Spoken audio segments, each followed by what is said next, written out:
right, everybody, here is a afternoon commute. That's what I'm going to start calling when I do these little just news things, thoughts about different EV stuff and whatnot. So first thing is an update on updates. So basically, I've had a lot of viewers who have 2021 ID.4 because of different recalls. They've been taking their cars in to get fixed because of recalls, or at least checked out. And while their cars are being taken in for the recall, they're also getting the 3.1 update and the new battery as well. From what I've heard, every 21 owner that gets the update has been really enjoying the experience of software 3.1.0, and I think that's a great thing. I've spoken about this before. I think it's really unfortunate how Volkswagen handled the situation, but I'm glad that they finally remedied it. They have obviously a new CEO, and hopefully things can only go up from here with Volkswagen.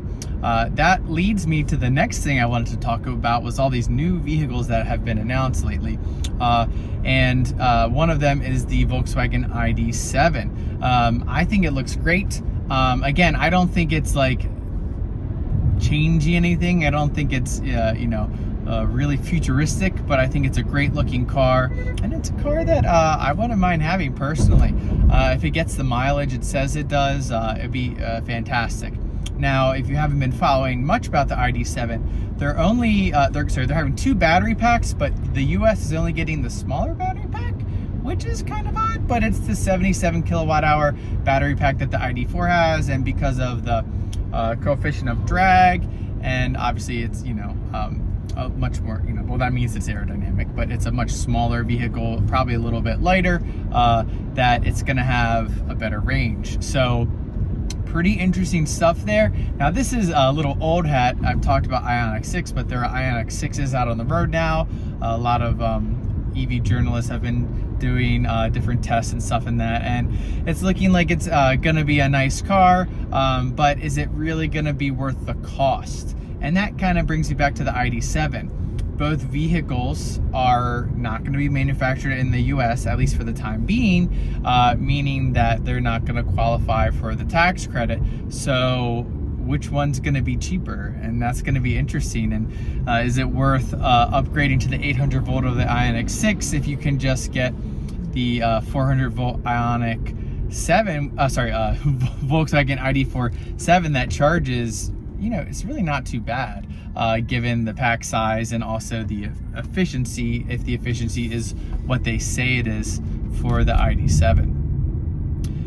So yeah, some interesting stuff there with some new entrants into the EV market. Obviously the ID.7's coming in, I think 2024, because I think it's the 2025 ID.7, so that'll be interesting. Obviously the Ioniq 6 is already on the market.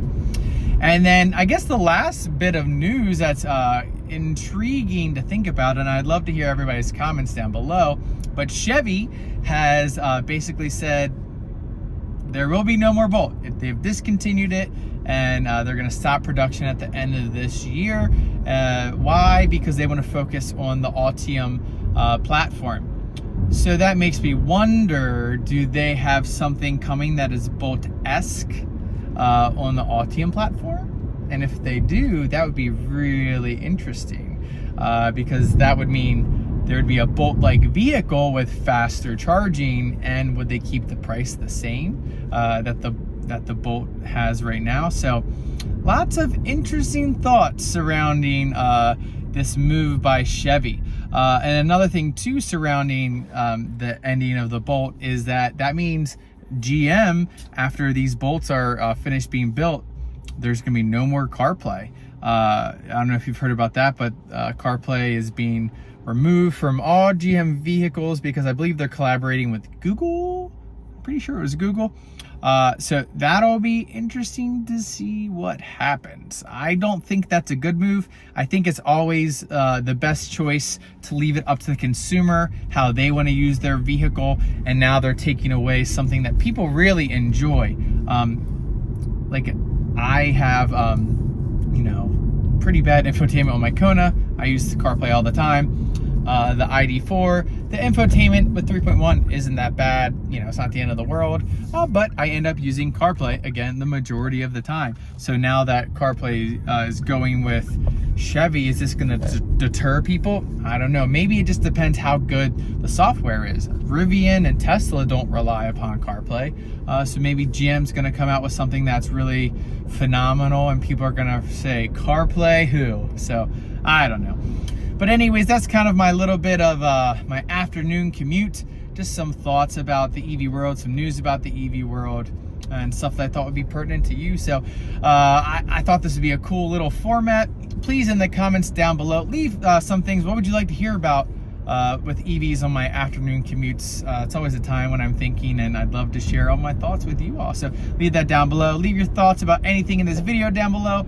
As always, give a like and a subscribe. Hit the notification bell, and I will catch you all next time.